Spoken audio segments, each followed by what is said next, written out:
سانگلہ ہل محکمہ صحت نے کرونا ویکسین لگانے کا ٹھیکہ چوکیدار اور مالیوں کو دے دیا۔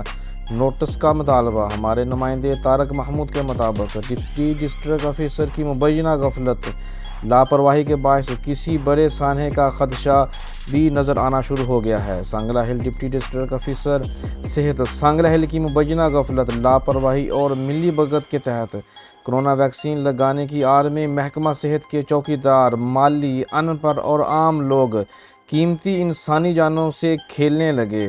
عطائیوں سے ملی بھگت کر کے لوٹ مار کرنے والے آفیسر اور ان عملے نے افسران نے بندے مارنے کا ٹھیکہ درجہ چہارم کے ملازمین اور عطائیوں کو دے دیا ہے۔ چوکیدار، مالی اور عام لوگ کرونا ویکسین لگاتے ہیں جو کسی بھی بڑے سانحے کو دعوت دینا ہے۔